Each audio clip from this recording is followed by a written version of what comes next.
ننھی منی کمزور سی بچی دنیا میں آئی تو اس کا جسم جھٹکے لے رہا تھا۔ کچھ دیر میں ہونٹ بھی نیلے ہونے لگے۔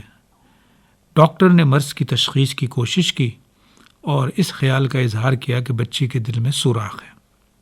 پیدائش کے وقت ایک نوعیت کا سوراخ تو ہر بچے کے دل میں ہوتا ہے، لیکن بیشتر صورتوں میں یہ قدرتی عمل کے ذریعے بند ہو جاتا ہے۔ اس ضمن میں پیچیدگی ہونے کے کیسز بہت عام تو نہیں، لیکن اتنے کم بھی نہیں ہیں۔ کسی کیس میں یہ کس قدر خطرناک اور جان لیوا ہو سکتا ہے، اس کے بارے میں یقین کے ساتھ اس وقت تک کچھ نہیں کہا جا سکتا جب تک پوری طرح معائنہ نہ کر لیا جائے۔ بعض لوگ تو پوری زندگی اس طرح گزار لیتے ہیں کہ انہیں احساس بھی نہیں ہوتا کہ ان کے دل میں سوراخ ہے۔ اس کے برعکس کئی بار بالخصوص بچے اس کی بنا پر جان ہار دیتے ہیں۔ یہ اس وقت ہوتا ہے جب دل میں موجود سوراخ کچھ اور بیماریوں کا سبب بن جائے۔ اس صورت میں بیماریوں کا علاج کرنے کے ساتھ ساتھ اس سوراخ کو بند کرنا بھی ضروری ہو جاتا ہے۔ اس متنوع صورتحال کی وجوہات میں سے ایک بڑی وجہ یہ ہے کہ دل میں سوراخ کی نوعیت میں فرق ہوتا ہے۔ دوسری جانب بیماری کوئی بھی ہو، کامیاب علاج کا انحصار کسی بھی انسان کی مجموعی قوت مدافعت اور بروقت ممکنہ علاج پر ہوتا ہے۔ پیچیدگیاں ہوں تو مریض کے ضروری معائنے کے بعد ڈاکٹر فیصلہ کر لیتے ہیں کہ سرجری کے ذریعے سوراخ بند کر دیا جائے، یا بعض اوقات سوراخ بند کرنے کے لیے ایک مخصوص ڈیوائس بھی ڈال دی جاتی ہے۔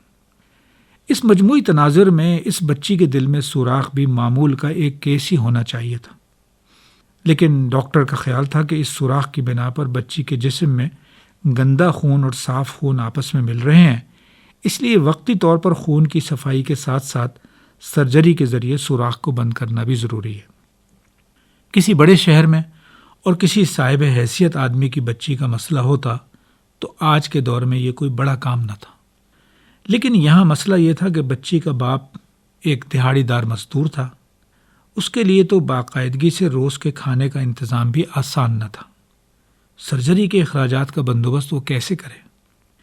اس سے بھی بڑھ کر مسئلہ یہ تھا کہ جنگ زدہ علاقے میں ہونے کی وجہ سے مقامی ہسپتال بھی تباہ حال تھے۔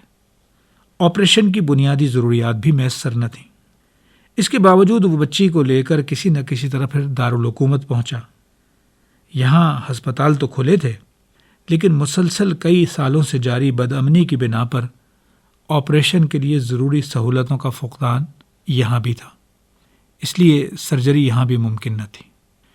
اسے مشورہ دیا گیا کہ پڑوسی ملک کے قریبی شہر میں واقع ہسپتال چلا جائے، امید ہے کہ وہاں کچھ انتظام ہو جائے گا۔ اس کے لیے ایک ڈاکٹر نے اتنی ہمدردی کی کہ اسے نسخہ تحریر کر دیا کہ اس بچی کو فوری آپریشن کی ضرورت ہے۔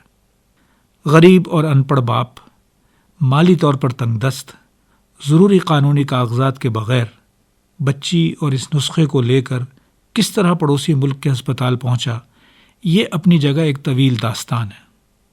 تاہم اس داستان کے ہر مرحلے پر انسانی ہمدردی کے غیر معمولی واقعات نظر آتے ہیں۔ آخری مرحلہ یہ تھا کہ سخت سردی اور طویل سفر کے دوران بچی کو ہونے والا انفیکشن درست ہو چکا تھا اور اب ڈاکٹر آپریشن کے لیے تیار تھے۔ انتظار بس اس کا تھا کہ ہسپتال کے ضروری اخراجات کا بندوبست ہو جائے۔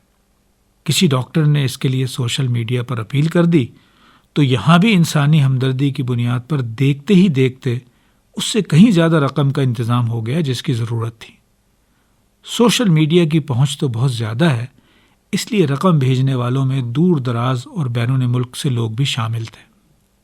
انسانی بس میں جو کچھ ہو سکتا تھا ہو گیا، اور اب صبح سویرے آپریشن ہونا تھا، لیکن اللہ کو منظور نہ تھا۔ رات ہی میں بچی اپنے خالق حقیقی سے جا ملی۔ بچی دنیا میں آئی اور چند ماہ گزار کر رخصت ہو گئی، لیکن ماں باپ سمیت ان سارے لوگوں کے لیے اجر کا ذریعہ بن گئی جنہوں نے ان چند ماہ میں اس کی زندگی بچانے کے لیے کی جانے والی تگ و دو میں کسی بھی طرح سے حصہ لیا تھا۔